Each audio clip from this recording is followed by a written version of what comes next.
Assalamu alaikum dear students. Today we will discuss about the role of biology in the welfare of mankind.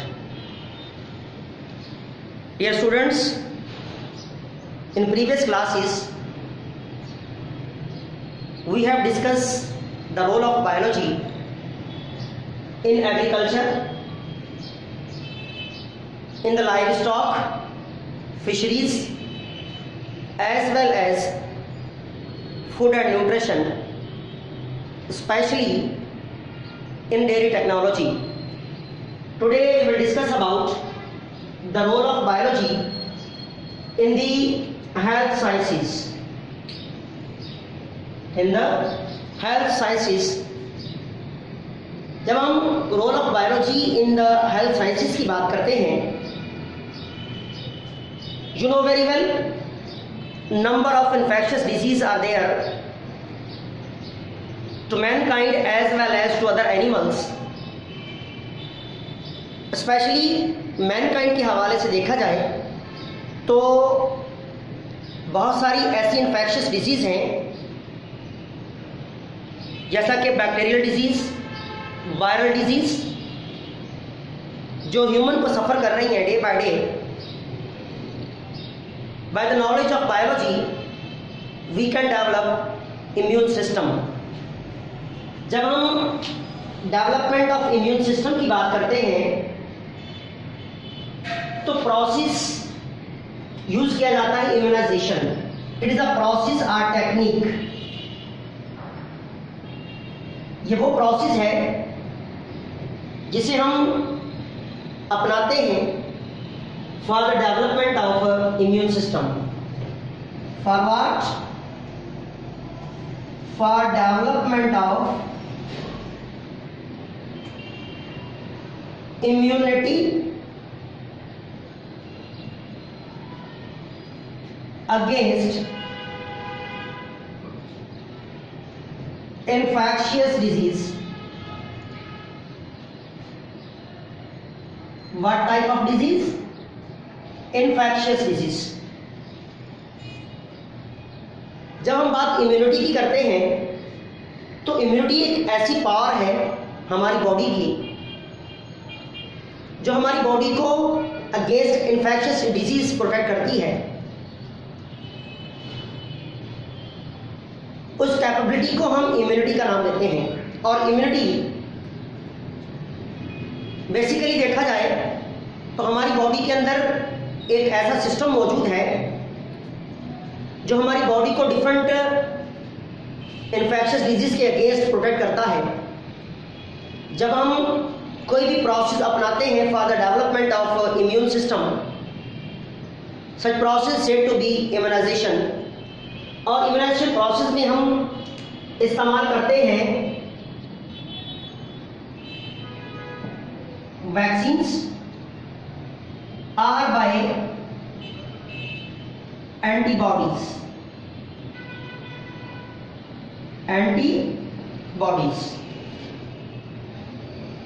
याद रखिएगा, जब या तो हम बाय यूजिंग वैक्सीन इम्यूनाइजेशन करते हैं या बाय यूजिंग एंटीबॉडीज. और एंटीबॉडीज के हवाले से आप जानते हैं कि antibodies means the specialised proteins. These are the proteins जो हमारा इम्यून सिस्टम बनाता है against any infectious agent like bacteria और वायरस. इसी तरह हमारे पास जो इम्यूनिटी है, एक प्रोसेस होता है इनेट इम्यूनिटी और दूसरा प्रोसेस होता है adaptive immunity. Innate immunity means जो हमारे पास बाय बर्थ होती है, जो नेचुरली इम्यूनिटी होती है, दैट इज कॉल्ड इनेट, जो हम चैप्टर 14 में डिस्कस करेंगे. और जो हम अडॉप्ट करते हैं either by vaccines, by antibodies, that is called adaptive immunity. लेकिन जब हम बात वैक्सीन्स की करते हैं और जब हम vaccine by using vaccine process body की इम्यूनाइजेशन करते हैं, उस प्रोसेस को वैक्सीनेशन कहते हैं. It means The vaccination means the use of vaccine. Use of vaccines. और वैक्सीन्स याद रखिएगा, द टर्म वैक्सीन्स को सबसे पहले एक साइंटिस्ट जिसका नाम था एडवर्ड जिनर, एडवर्ड जिनर ने 1795 में इस टर्म को इंट्रोड्यूस करवाया था, क्योंकि बोका मीन्स काउ। तो सबसे पहले जो वैक्सीन्स डेवलप हुई थी that is by the scientist that was Edward zener, and the vaccine was vaccine against the cow pox disease. आजकल बहुत सारी वैक्सीन्स मार्केट में मिल रही हैं हमें, जिन वैक्सीन्स में याद रखिएगा हमारे पास जो है वो rabies as well as hepatitis B and C के against vaccines, as well as polio vaccines, polio vaccine और बहुत सारे टाइप की वैक्सीन्स इस्तेमाल की जाती हैं वैक्सीनेशन प्रोसेस में for the development of immune system to prepare the body to fight against specific pathogen, to specific infection. Here we will discuss about the vaccines. Vaccine specially वो chemicals हैं जिनमें हम, या वो ऐसे केमिकल्स जिसमें हम या तो स्पेसिफिक पैथोजन का कोई भी पार्ट या किसी भी पैथोजन को हम इनएक्टिवेट फॉर्म में, इनएक्टिव फॉर्म में इंट्रोड्यूस करते हैं किसी भी जो इन्फेक्शियस डिजीज कैरिंग पर्सन है उसकी बॉडी में। तो हमारे पास वैक्सीन जो है these are the chemicals, these are the chemicals and chemicals having inoculate pathogen, inoculate pathogen. इसमें हम इनएक्टिवेट पैथोजन, इनएक्टिवेट कहते हैं इनएक्टिव पैथोजन को, और इनएक्टिव पैथोजन स्पेसिफिक केमिकल में हम ऐड करते हैं किसी भी पर्सन की बॉडी में for the development of immune system against specific disease, against specific pathogen. और इस फॉर्म को जो इनएक्टिव फॉर्म होती है इसे इनोकुलेट पैथोजन कहते हैं। अब वो केमिकल जो इनोकुलेट पैथोजन कैरी करते हैं उन्हें वैक्सीन कहा जाता है। दैट टाइप ऑफ वैक्सीन्स में भी against rabies, against hepatitis, against polio और एनी इन्फेक्शियस डिजीज हम इस्तेमाल करते हैं। इस प्रोसेस को हम वैक्सीनेशन कहते हैं। और वैक्सीन कैरी क्या कर रही है? इनोकुलेट पैथोजन या फिर a part of pathogen. Inoculate हम इसलिए करते हैं ताकि उस स्पेसिफिक पैथोजन की जो डिजीज काजिंग कैपेबिलिटी है उसको ख़त्म किया जाए। ऐसा ना हो कि हम वैक्सीन्स ऐड करें और वो पैथोजन जो है वो हमारी बॉडी को डिजीज काज कर दे, इसलिए हम उसे इनोकुलेट कर देते हैं। जब हम इनोकुलेट करते हैं, इनएक्टिव कर देते हैं, तो हम जैसे ही वैक्सीन केमिकल हमारी बॉडी में जाता है और हमारी बॉडी उसके अगेंस्ट क्या डेवलप करती है, ये हमारी बॉडी जो है वो एंटीबॉडीज बनाएगी। क्या बनाएगी? एंटीबॉडीज अगेंस्ट स्पेसिफिक पैथोजन, ताकि उस स्पेसिफिक पैथोजन को, अगर कभी वो स्पेसिफिक पैथोजन हमारी बॉडी में आता है तो उसे डिस्ट्रॉय किया जाए। इसलिए वैक्सीनेशन हमेशा याद रखिएगा डिजीज होने से पहले इस्तेमाल की जाती है, और ताकि हमारी बॉडी पहले से ही तैयार हो जाए, एंटीबॉडीज डेवलप कर ले अगेंस्ट स्पेसिफिक पैथोजन। तो एंटीबॉडीज जब बन जाती हैं तो किसी भी किस्म का, या स्पेशली जो हम वैक्सीन इस्तेमाल की है, अगर वो पैथोजन एक्टिव फॉर्म में हमारी बॉडी में आता है तो हमारी बॉडी इसको फौरन रेजिस्ट करेगी, डिस्ट्रॉय कर देगी और इन्फेक्शन से हमारी बॉडी को बचाएगी। तो इसलिए हम वैक्सीनेशन प्रोसेस को प्रोसेस ऑफ यूजिंग वैक्सीन कहते हैं। और हमने डिस्कस कर लिया पीछे कि एडवर्ड जिनर ने जो है वो वैक्सीन डेवलप की थी। आफ्टर दैट हम टर्म एंटीबायोटिक्स का इस्तेमाल करते हैं। एक टर्म हमारे पास इस्तेमाल होती है एंटीबायोटिक्स।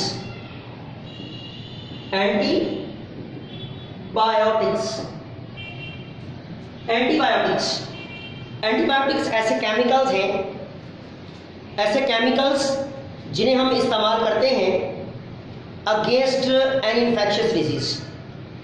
पीछे हम डिस्कस कर चुके हैं कि वैक्सीनेशन बिफोर डिजीज होती हैं, लेकिन जब किसी भी किस्म का कोई भी इन्फेक्शन काज हो जाता है तो उसे इस्तेमाल करने, उसे जो है वो ख़त्म करने के लिए या उस स्पेसिफिक पैथोजीन जो हमारी बॉडी में एंटर हो चुका है और इन्फेक्शन काज कर रहा है उसे डिस्ट्रॉय करने के लिए जो केमिकल्स हम इस्तेमाल करते हैं उन्हें हम नाम देते हैं एंटीबायोटिक्स।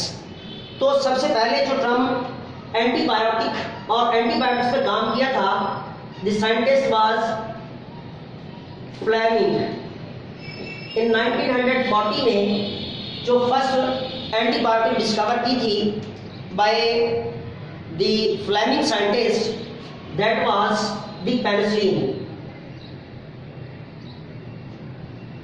पेनिसिलिन फर्स्ट एंटीबायोटिक थी।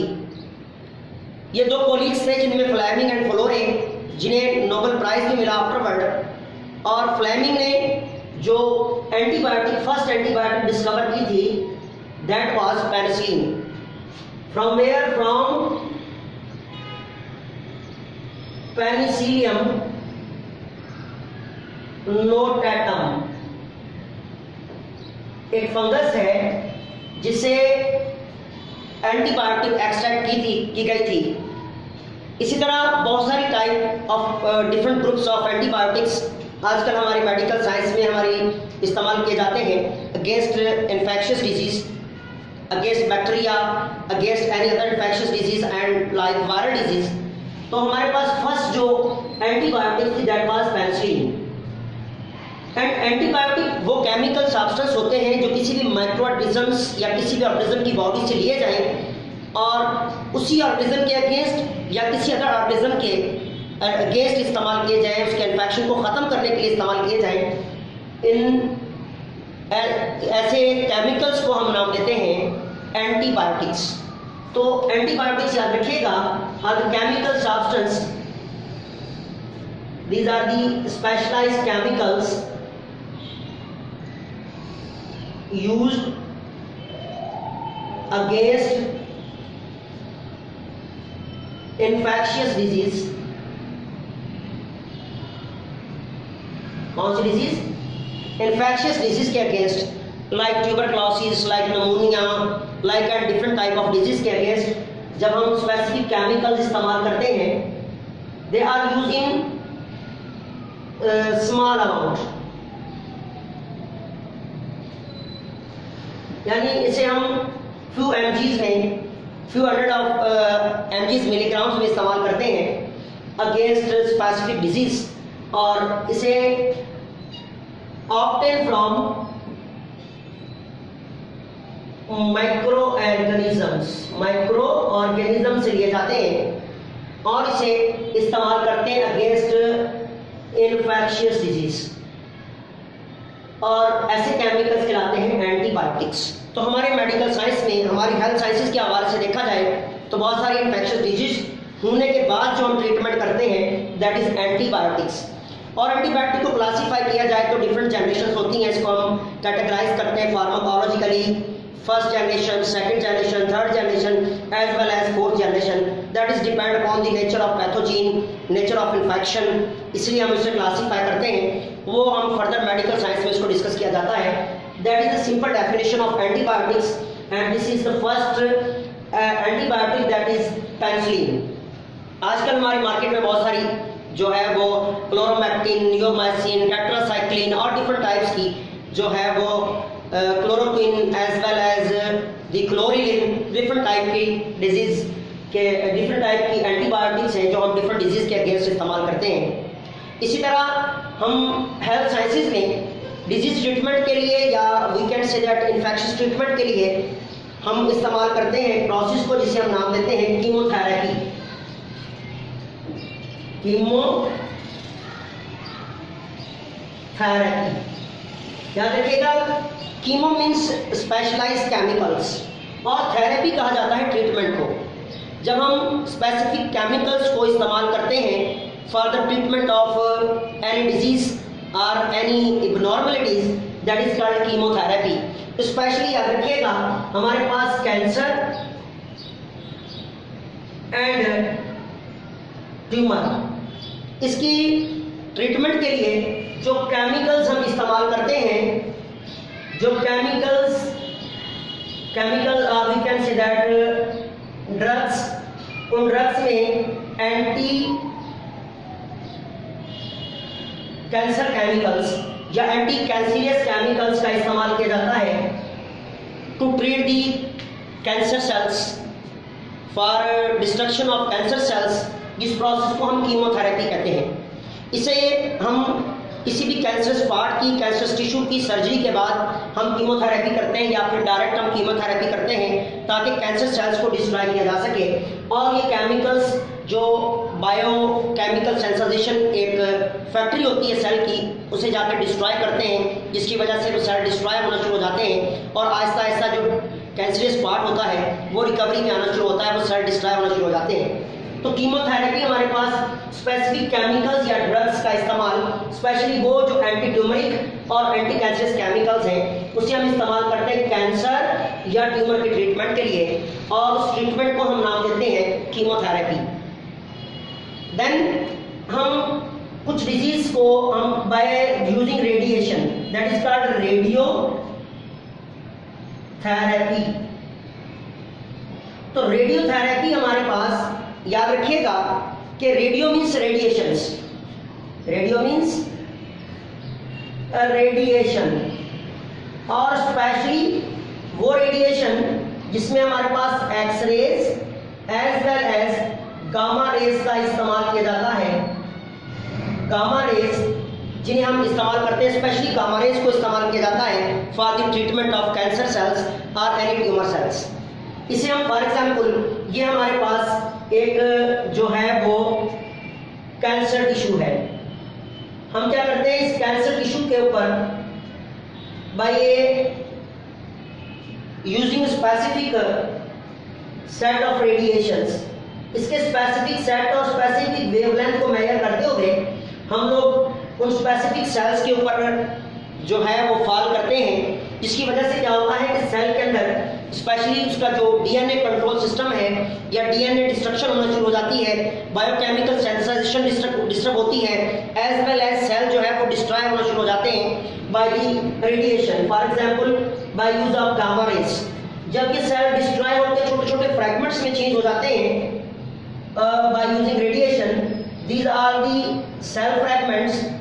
जब ये सेल फ्रैगमेंट्स बन जाते हैं तो इसके अराउंड जो नेबरिंग हमारे पास हेल्थियर सेल्स होते हैं वो इन्हें प्रोसेस ऑफ फैगोसाइटोसिस में ले जाते हैं, जिसकी वजह से हमारे जो डिजीज है, जो हमारे डिजीज या कैंसरी सेल्स हैं वो आहिस्ता आहिस्ता खत्म होना शुरू होते हैं। और ऐसी ट्रीटमेंट जो बाय रेडिएशन हम करते हैं उस प्रोसेस को रेडियोथेरेपी कहा जाता है, और इसमें हम स्पेसिफिक पार्ट पर स्पेसिफिक यूनिट और set of radiation fall of करते हैं और इसे नंबर ऑफ सेट्स दिए जाते हैं, that is depend upon the tissues, cancerous tissue nature किस किस्म की है उस हिसाब से हम इस्तेमाल करते हैं रेडिएशन का।